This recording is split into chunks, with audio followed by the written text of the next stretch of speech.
નમસ્તે વિદ્યાર્થી મિત્રો, આજે આપણે ચર્ચા કરીશું સંકરણના નવા એક ટોપિક વિશે. સંકરણ કે જેને આપણે કહીશું હાઇબ્રિડાઇઝેશન કહેવામાં આવશે. તો તમારા માટે એક આખો નવો ટોપિક છે અને સંકરણનો મુદ્દો તમે ધોરણ 12 સુધી અલગ અલગ ચેપ્ટરમાં અલગ અલગ સંદર્ભમાં ઉપયોગ થતો હશે. સંકરણનો ખ્યાલ કઈ રીતે આવ્યો એના વિશે વાત કરીએ તો મિથેન હશે CH4, પછી H2O, NH3 આવા જે બહુપરમાણુ અણુ હતા. તો મિથેન, H2O, NH3 આવા બહુપરમાણુ અણુનો જે લાક્ષણિક ભૌમિતિક આકાર જે હતો એ લાક્ષણિક ભૌમિતિક આકાર સમજાવવા માટે પાવલિંગે એક નવો ખ્યાલ આપ્યો અને પાવલિંગે આપેલો જે નવો ખ્યાલ હતો તે હતો સંકરણનો ખ્યાલ. પાવલિંગના મત પ્રમાણે કે જ્યારે પરમાણ્વિક કક્ષકો એકબીજા સાથે જોડાય છે, કારણ કે બંધની રચના માટે પરમાણ્વિક કક્ષકો હશે, એકબીજા સાથે જોડાશે, એકબીજા સાથે સંમિશ્રણ કરશે.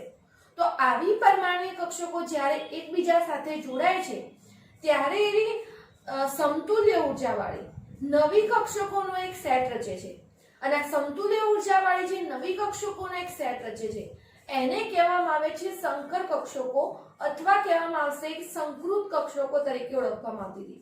એટલે કે આ પરમાણ્વીય કક્ષકો જ્યારે એકબીજા સાથે જોડાય અને સમતુલ્ય ઉર્જાવાળી જે કક્ષકોનો સેટ બનાવશે તો કક્ષકોનો જે નવો સેટ બનતો હતો એ ઓળખવામાં આવતો હતો સંકર કક્ષકો તરીકે અથવા એને ઓળખવામાં આવશે સંકૃત કક્ષકો તરીકે.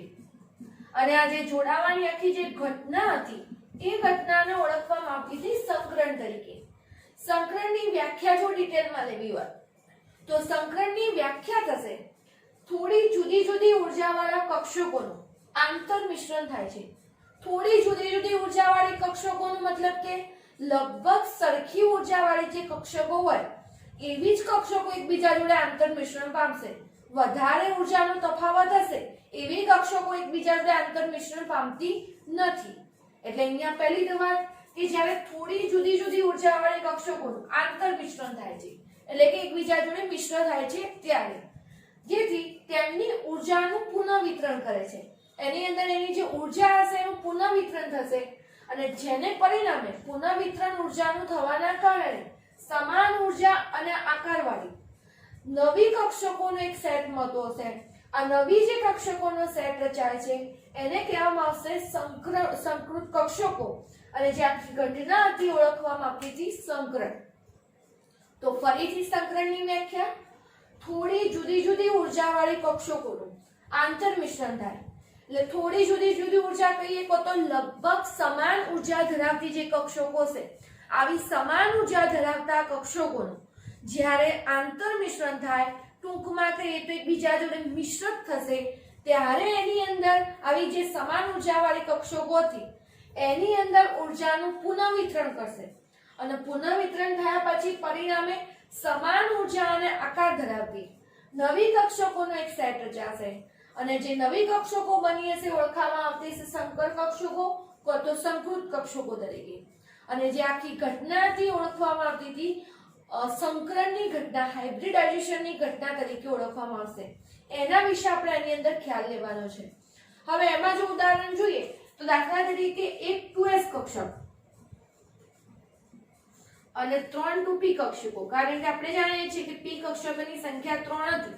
એમાં પણ આપણે લઈએ છીએ 2px, 2py અને 2pz.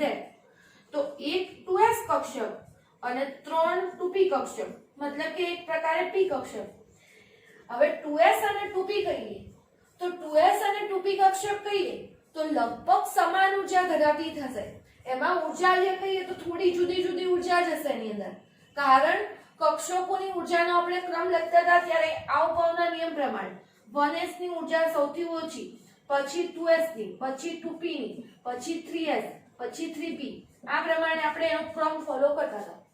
તો એ પ્રમાણે કહીએ તો 2s અને 2p કહીએ તો આ બંને કક્ષકોની ઉર્જા કહીએ તો લગભગ થોડી જુદી પડતી હશે. એટલે સમાન ઉર્જા ધરાવે એટલે કે પહેલી શરત આપણી કે થોડી જુદી જુદી ઉર્જાવાળી કક્ષકોનું આંતર મિશ્રણ થાય.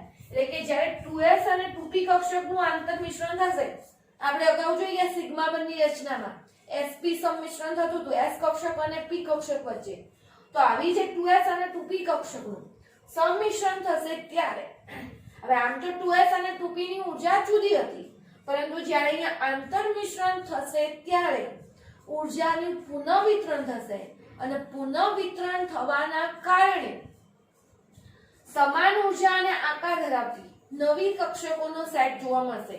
એટલે કે જુઓ કે અહીંયા આપણે એક 2s કક્ષક લીધી અને 3 2p કક્ષકો લીધી, તો સીધી વાત છે કે 2s અને 2p કક્ષક હતી એની ઊર્જા તો જુદી હતી, કારણ કે 2s ની ઊર્જા ઓછી છે અને 2p ની વધારે છે, પણ એ કે જે ડિફરન્સ છે થોડો ઓછો જ હશે એની અંદર, કારણ કે લગભગ નજીકની જ કક્ષકો હશે. તો આવી જે થોડી તફાવત ઊર્જાનો ધરાવતી હશે એવી કક્ષકો પહેલી તો એની અંદર સંમિશ્રણ પામતી હશે. તો આવી જ્યારે 2s અને 2p કક્ષક વચ્ચે સંમિશ્રણ થયું, પહેલા તો 2s અને 2p કક્ષક હતી એની ઊર્જા જુદી હશે થોડી, પરંતુ સંમિશ્રણ થશે ત્યારે એક 2s અને 3 2p કક્ષકો ભેગી થશે અને નવી 4 કક્ષકો બનાવશે.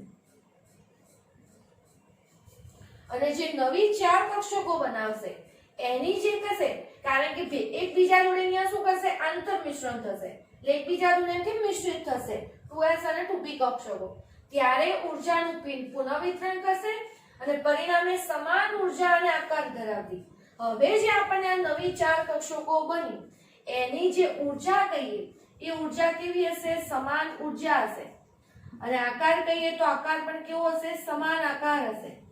એવી નવી કક્ષકો બનાવશે અને એને કહેવામાં આવતી હતી સંકૃત કક્ષકો. અહીંયા જો આ સંકૃત કક્ષકોનું નામ આપવું હોય તો એક s કક્ષક અને 3p કક્ષક મિશ્ર થાય છે, એટલે આને કહેવામાં આવશે sp3 સંકૃત કક્ષકો. એક s અને 3p કક્ષકો સંમિશ્રિત થતી હતી અને નવી sp3 જેટલી સંખ્યામાં પરમાણુ કક્ષક જોડાયું હોય એટલી જ નવી સંકૃત કક્ષકો મળી હશે. તો હવે જે આ એક s અને 3p કક્ષકોનું સંમિશ્રણ થવાથી જે નવી 4 કક્ષકોનો જે નવો સેટ મળ્યો, આ નવી 4 કક્ષકોનો જે સેટ મળ્યો એ ઓળખાતો તો સંકૃત કક્ષકો તરીકે. એનું નામ કેવું હતું, એને કહી શકાશે sp3 સંકૃત કક્ષકો, કારણ કે એક s અને 3p કક્ષકો ભેગી થઈ હતી તો sp3 સંકૃત કક્ષકો. દાખલા તરીકે એક s અને એક p કક્ષક ભેગી થાય તો sp સંકૃત કક્ષક કહેવાય. એક s અને બે p કક્ષક ભેગી થઈ હોય, મિશ્ર થઈ હોય તો sp2 સંકૃત કક્ષક કહેવાશે. અને એ પ્રમાણે જ આગળ જોશો તો તમને સંકરણના પ્રકાર આવશે. તો આ તો આપણે થોડી વાત મેળવી સંકરણનો જે ખ્યાલ હતો, આ સંકરણની જે વ્યાખ્યા અને એના વિશેની વાત કરી. હજી ડિટેલમાં એના પ્રકાર અને આખી વસ્તુ આપણે ઉદાહરણથી સમજીશું, પણ આ વસ્તુ કે સંકરણનો કોન્સેપ્ટ શું કહેવા માંગતો હતો એના વિશે વાત કરી. હવેનો પ્રશ્ન, સંકરણની વિશિષ્ટ ખાસિયતો, એટલે કે આ રીતે સંકરણ થશે, જુદી જુદી ઉર્જા વાળી આવી, થોડી જુદી જુદી ઉર્જા વાળી, ખાસ શબ્દ સમજજો, થોડી જુદી જુદી ઉર્જા વાળી, વધારે એની અંદર ઉર્જાનો તફાવત નથી, થોડો જ આ રીતે માયનો તફાવત હશે અહીંયા. તો આવી થોડી જુદી જુદી ઉર્જા વાળી કક્ષકો આંતરમિશ્રણ પામી, મિશ્રણ થવાથી એમાં ઉર્જાનું પુનઃવિતરણ થશે, પુનઃવિતરણ થવાથી સમાન ઉર્જા અને આકાર ધરાવતી જે નવી કક્ષકોનો સેટ મળ્યો હતો એ આખું કહેવાતો હતો સંકૃત કક્ષકો. આખી ઘટના કહેવાતી હતી સંકરણની ઘટના. હવે એ જે સંકરણની ઘટના હતી એની કેટલીક ખાસિયતો હતી. પછી બીજા નંબર આવશે સંકરણ થવા માટેની કેટલીક શરતો હતી. તો આપણે પહેલા જોઈએ કે સંકરણની શું વિશિષ્ટ ખાસિયતો છે, એક રીતે કહેવું તો સંકરણની શું લાક્ષણિકતા છે. તો અહીંયા જોઈશું આપણે તો ખાસિયતોની અંદર કે સંકૃત કક્ષકોની જે સંખ્યા હશે, આ સંકૃત કક્ષકોની જે સંખ્યા હશે એ કોના જેટલી હશે, સંકરણમાં ભાગ લેતી પરમાણ્વીય કક્ષકોની સંખ્યા જેટલી. ફરીથી સંકૃત કક્ષકોની જે સંખ્યા હશે, આ સંકૃત કક્ષકોની સંખ્યા સંકરણમાં ભાગ લેતી પરમાણ્વીય કક્ષકો જેટલી હોય છે.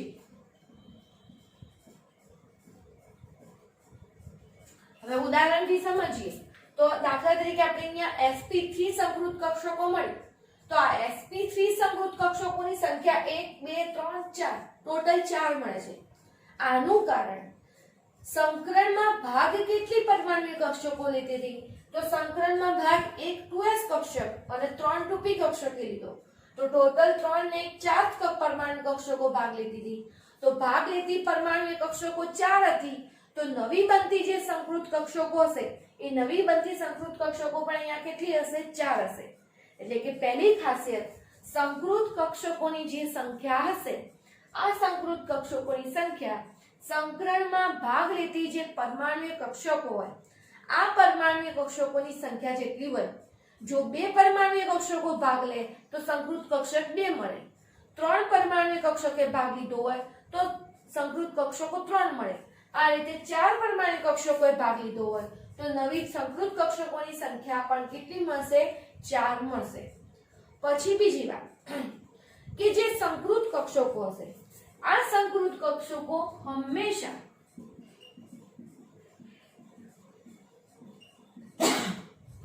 સંકરણ થયા પછી બનેલી જે આ સંકૃત કક્ષકો હતી, આ સંકૃત કક્ષકો હંમેશા સમતુલ્ય ઉર્જાવાળી અને આકારવાળી હોય છે. એટલે કે પહેલા 2s નો આકાર અને 2p નો આકાર જુદો હતો, પરંતુ જે સંમિશ્રણ થયું અને જે sp3 સંકૃત કક્ષક બની પછી 4 નો આકાર કેવો હશે? સરખો હશે. 2s અને 2p ની ઉર્જામાં તફાવત હતો પહેલા, પરંતુ સંકરણ થયા પછી જે sp3 સંકૃત કક્ષક બની તો આ 4 સંકૃત કક્ષકોનો આકાર અને ઉર્જા આ બંને વસ્તુ કેવી હશે? સમતુલ્ય હશે. એટલે કે સંકૃત કક્ષકો હંમેશા સમતુલ્ય ઉર્જાવાળી અને આકારવાળી હોય છે. એટલે સંકૃત કક્ષકોની ઉર્જા અને આકાર આ બંને સમાન હશે. બીજા શબ્દોમાં કહીએ તો કેવું હતું? સમતુલ્ય ઉર્જા અને આકારવાળી સંકૃત કક્ષકો આની અંદર આપણને જોવા મળતી હશે. પછી વાત કરીએ તો જે શુદ્ધ પરમાણ્વીય કક્ષકો હતી, આ શુદ્ધ પરમાણ્વીય કક્ષકો એટલે કે એકલી 2s કક્ષક અને 2p કક્ષક, આ શુદ્ધ પરમાણ્વીય કક્ષક કહેવાશે અને આ મિશ્રણ થવાથી બનતી સંકૃત કક્ષકો કહેવાશે. તો શુદ્ધ પરમાણ્વીય જે કક્ષકો હતી, શુદ્ધ પરમાણ્વીય કક્ષકો કરતા સંકૃત કક્ષકો બંધની રચનામાં કેવા હશે? વધુ અસરકારક હશે અને એની ઉર્જાનું મૂલ્ય પણ ઓછું આવતું હશે. શુદ્ધ પરમાણ્વીય જે કક્ષકો હતી, આ પરમાણ્વીય કક્ષકો કરતા જે નવી બનેલી સંકૃત કક્ષકોનો સેટ હશે, આ નવી બનેલી સંકૃત કક્ષકો હશે એ બંધની રચનામાં કેવા હશે? વધુ ભાગ લેશે. બંધની રચના માટે કહીએ તો વધુ એની અંદર અસરકારક જોવા મળતું હતું. પછી એની અંદર સંકૃત કક્ષકો હંમેશા દિશાત્મક રીતે ગોઠવાશે અને સંકૃત કક્ષકો દિશાત્મક રીતે એવી દિશામાં ગોઠવણી પસંદ કરશે કે જેના કારણે કોઈ લાક્ષણિક ભૌમિતિક આકાર રચતો હશે. અને જે ઇલેક્ટ્રોન યુગ્મ ગોઠવાયેલા હશે, આ ઇલેક્ટ્રોન યુગ્મ વચ્ચે પણ કેવું થશે? ન્યૂનતમ અપાકર્ષણ, ઓછામાં ઓછું અપાકર્ષણ થશે. એ પ્રકારે ગોઠવવાનો પ્રયત્ન કરશે. એટલે સંકૃત કક્ષકોની ચોક્કસ લાક્ષણિક ભૌમિતિક આકાર હશે. ચોક્કસ લાક્ષણિક ભૌમિતિક આકાર માટે સંકૃત કક્ષકો દિશાત્મક રીતે એની જે દિશાકીય ગોઠવણી એવી રીતે પસંદ કરે જે એના કારણે ઇલેક્ટ્રોન યુગ્મ ચોક્કસ દિશામાં ગોઠવાય. ચોક્કસ દિશામાં ગોઠવવાના કારણે એની અંદર ભૌમિતિક આકાર ઉત્પન્ન થશે અને આના કારણે જ આપણે કહી શકીએ કે સંકરણનો જે પ્રકાર હતો, આ સંકરણના પ્રકાર ઉપરથી આપણને અણુની જે ભૂમિતિ હતી, આ અણુની ભૂમિતિ વિશેનો ખ્યાલ આવી શકતો હતો. તો આ જોઈએ આપણે સંકરણની ખાસિયતો. 2 માર્ક્સના પ્રશ્નમાં પૂછાય તો તમને સંકરણની ખાસિયતો એ જે આપેલી છે એ મુદ્દા પ્રમાણે લખતા આવડવી જોઈએ. હવે વાત કરીશું એના પછી સંકરણ થવા માટેની પાયાની શરતો કે કેટલી વસ્તુ સંતોષાતી હશે તો સંકરણ થશે.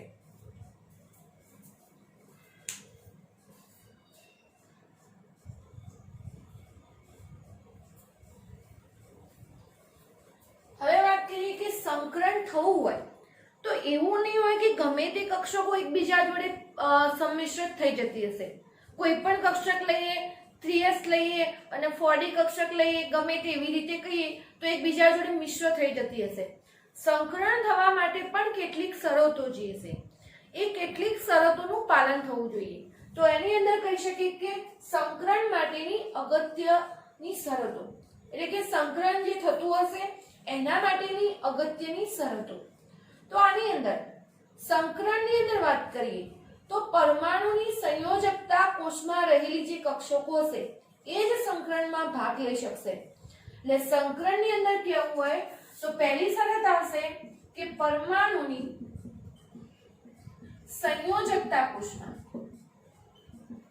સંયોજકતા કોષ કહીએ, બાહ્યતમ કક્ષા કહીએ તો પરમાણુની સંયોજકતા કોષમાં રહેલી જે કક્ષકો હતી, તો સંયોજકતા કોષમાં રહેલી પરમાણુની જે સંયોજકતા કોષમાં રહેલી કક્ષકો હશે સંકરણમાં ભાગ લેશે.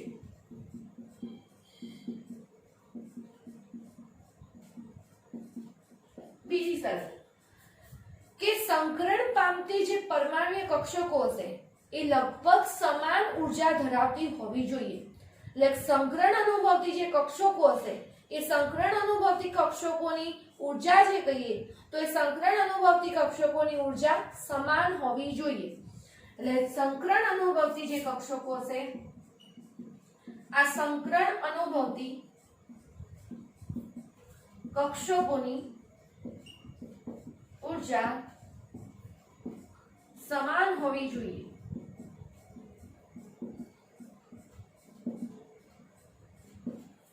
બીજું, ઇલેક્ટ્રોનની બઢતી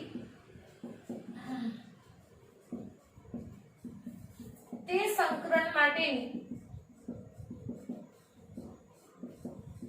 અનિવાર્ય શરત નથી.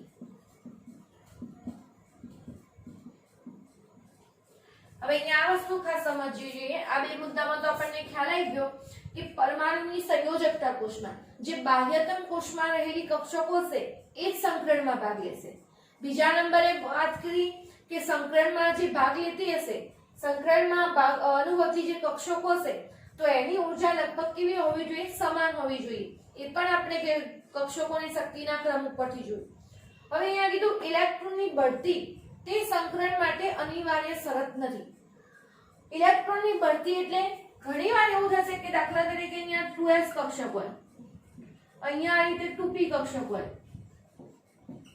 2s માં રીતે બે ઇલેક્ટ્રોન ભરાયેલા હોય, 2p માં રીતે એક ઇલેક્ટ્રોન ખાલી હશે. ત્યારે અહીંયા અર્ધપૂર્ણ ભરાયેલી કક્ષકમાં અહીંયાથી એક ઇલેક્ટ્રોન ઉત્તેજિત થઈ અને આટલી જશે, અને ઉત્તેજિત થઈ અને ઇલેક્ટ્રોન 2s માંથી 2p માં જાય. આને કહેવાશે ઇલેક્ટ્રોનની જે બઢતી. એટલે ઘણીવાર એવું કોઈ કેસમાં જરૂરી હશે તો આ રીતે અર્ધપૂર્ણ કક્ષક મેળવવા માટે અહીંયાથી ઇલેક્ટ્રોન હશે એ 2p કક્ષકમાં ઉત્તેજિત થઈ અને એની ઇલેક્ટ્રોન બઢતી પામશે. પરંતુ ઇલેક્ટ્રોનની બઢતી થવી એ સંકરણ થવા માટે અનિવાર્ય શરત નથી. દરેક કેસમાં જરૂરી નથી કે ઇલેક્ટ્રોનની આ રીતે બઢતી કરાવવી પડે. અહીંયા ખાસ ધ્યાનમાં રાખવા જેવું કે ઇલેક્ટ્રોનની બઢતી તે સંકરણ માટેની અનિવાર્ય કોઈ શરત હતી નહીં. અને ચોથો મુદ્દો કે સંકરણની અંદર અર્ધપૂર્ણ ભરાયેલી જ પરમાણુ કક્ષકો ભાગ લે એવું જરૂરી હોતું નથી. ઘણીવાર પૂર્ણ ભરાયેલી કક્ષકો પણ સંકરણમાં ભાગ લઈ શકે છે. એટલે કે એવું જરૂરી નથી કે અર્ધપૂર્ણ ભરાયેલી કક્ષકો જ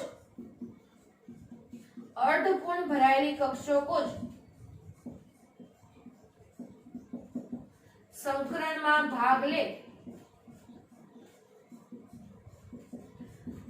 તે જરૂરી નથી. પૂર્ણ ભરાયેલી કક્ષકો પણ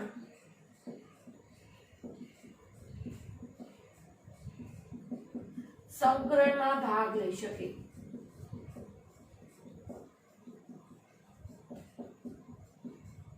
તો આ જોઈએ આપણે સંકરણ માટેની જે અગત્યની શરતો.